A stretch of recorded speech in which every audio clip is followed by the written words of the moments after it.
Hey, it's that Deadeye guy. Let's reload Team Fortress 2. Team Fortress 2 is a class-based, arcade-style team shooter developed by Valve and released with the Orange Box back in October of 2007. It, alongside Portal, revolutionized their respective genres and proved once again that Valve is a top-flight game developer. The fast-paced FPS gameplay is addicting and incredibly fun, with a low barrier of entry to allow players of all skill levels. Each of the 9 classes are unique and have a very distinct kit that caters to pretty much any playstyle that you could want. The map types range from classic Capture the Flag to Control Point to Payload to King of the Hill. It's all here. My gaming awakening began with the original Half-Life, and my love of team-based arena shooters was sparked by Team Fortress Classic. It was a mod for that title. I played a lot of Team Fortress Classic in my adolescence. I was a grown adult by the time the announcement of a fully fledged sequel hit the news. What's more, it was being developed by Valve, who was a rock star at the time for just having released Half-Life 2. I couldn't have been more hyped for this game. I was waiting outside my local game shop at the moment of opening to pick up the Orange Box and to get to fragging. The rest is history. For about 8 years, Team Fortress 2 was always my go-to for shooters. I'd pick up different games and have binges in various MMOs and RPGs, but TF2 was always installed when I wanted to hop in for 30 minutes and have some fun in an online shooter. The implementation of new cosmetics and items wasn't really that jarring, as most of the items fit in with the quirky aesthetics of the game. To garner some additional interest, Valve put out a series of short videos that gave more insight into the actual characters. Each of them were incredibly well made and entertaining using the later release Source Filmmaker, and it was always great when a new one came out for the announcement of a new patch. Team Fortress 2 still holds up more than a decade later. The art style was much more cartoonish and stylized than its predecessor, but that was done for a very good reason. Go back and look at some of the games in 2007 that were touted for the great graphics, or hell, even compare it to Half-Life 2, which was built upon the same source engine. Their age is very apparent. TF2 continues to look pretty great because of the art direction of the original development team. They were clearly going for longevity here, and they absolutely nailed it. The overall gameplay is also still pretty awesome. Overwatch has replaced TF2 as my always installed, reliable FPS, and it does feel pretty limiting going from a roster of 20 plus characters down to a roster of 9. Movement feels pretty clunky to me now as well. It took years, but I finally got over the classic crouch jumping introduced in the original Half-Life. TF2 still expects you to do that if you want to be able to move around the map seamlessly.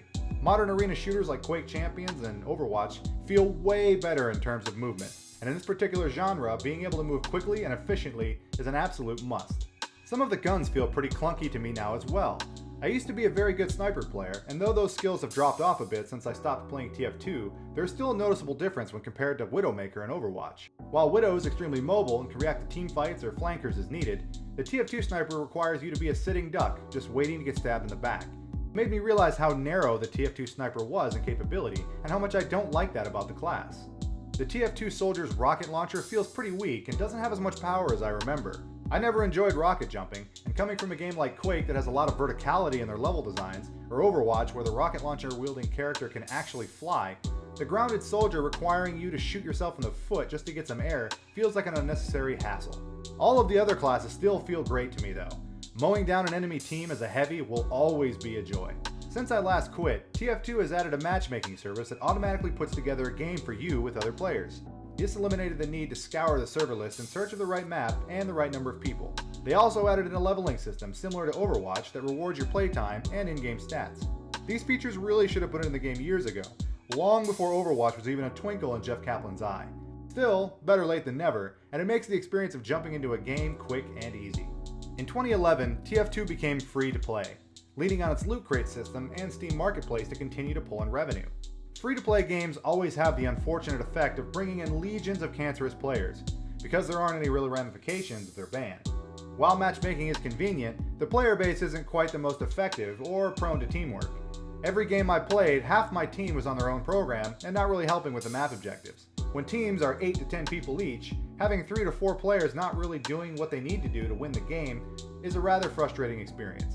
This is also in addition to the colorful voice comms that you'll experience. Again, I'm no noob to the internet, this doesn't really affect me that much, but some might want to be wary and just know that free-to-play games tend to have a certain caliber of player. Team Fortress 2 is still a solid online shooter and you really can't beat the price. All of the things I remember from my many hours invested into this game are still here. Getting hit with crit rockets still feels cheap, spies are still assholes, and skilled pyro players are still the bane of my existence. While I'd highly recommend both Quake Champions and Overwatch over it, it still stands fairly strong in the genre. Considering the game is now over a decade old, it's actually pretty amazing that it still has tens of thousands of players at any given time of the day.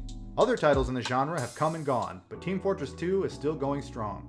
Valve has made it pretty clear that they aren't in the business of making video games anymore, so any hopes of Team Fortress 3 is pretty slim.